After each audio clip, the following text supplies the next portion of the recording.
दुर्भाग्य की बात है कि आज़ादी के बाद सरदार पटेल के निधन के बाद सरदार पटेल को भुलाने में कांग्रेस पार्टी ने कोई कसर नहीं छोड़ी।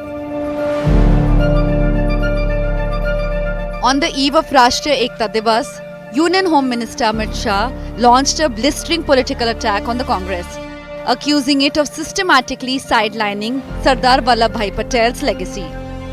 Speaking in Patna ahead of Patel's 150th birth anniversary, Shah said India's Iron Man, who unified more than 550 princely states after independence, did not receive his rightful honor until 41 years after his death. सरदार जैसे महान व्यक्तित्व को भी भारत रत्न मिलने में 41 साल की देरी हुई और वो देरी केवल और केवल कांग्रेस के सरदार के प्रति एक विशिष्ट अभाव के कारण रही।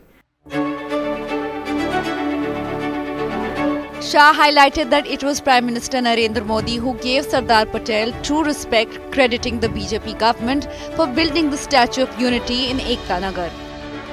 जब नरेंद्र मोदी जी गुजरात के मुख्यमंत्री बने तब उन्होंने स्टैच्यू ऑफ यूनिटी की रचना की और एक भव्य स्मारक जो पूरे विश्व में आज प्रसिद्ध हो चुका है, वो सरदार पटेल के स्मारक बनाने का काम नरेंद्र मोदी जी ने किया।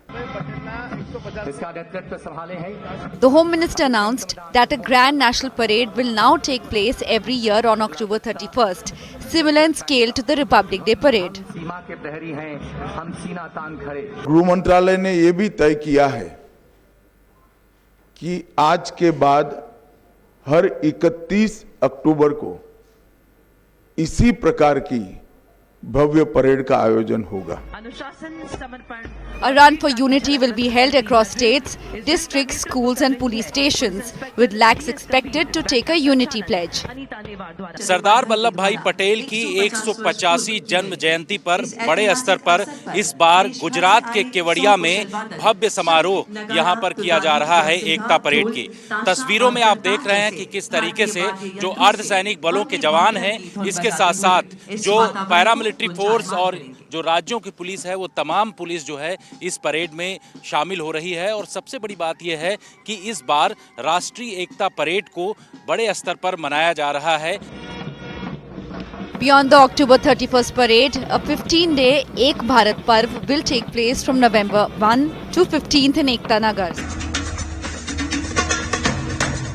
celebrating tribal culture ahead of Birsa Munda Jayanti.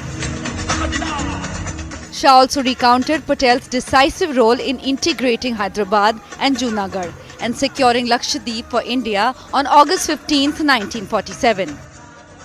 जब पूरा देश 15 अगस्त को तिरंगा फहराने में व्यस्त था, तब सरदार पटेल कमांड रूम में नेवल ऑफिसरों के साथ एक ऑपरेशन मॉनिटर कर रहे थे, जिसके कारण ही आज लक्षद्वीप भारत का हिस्सा बना है और हमारी दक्षिणी सीमा बहुत मजबूत हुई है।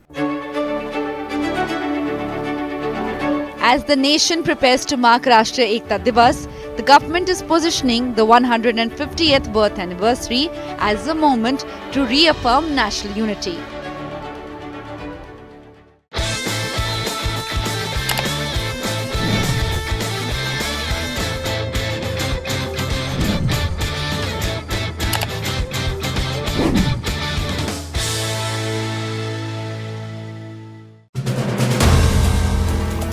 If you like the video, do like, comment, share and subscribe.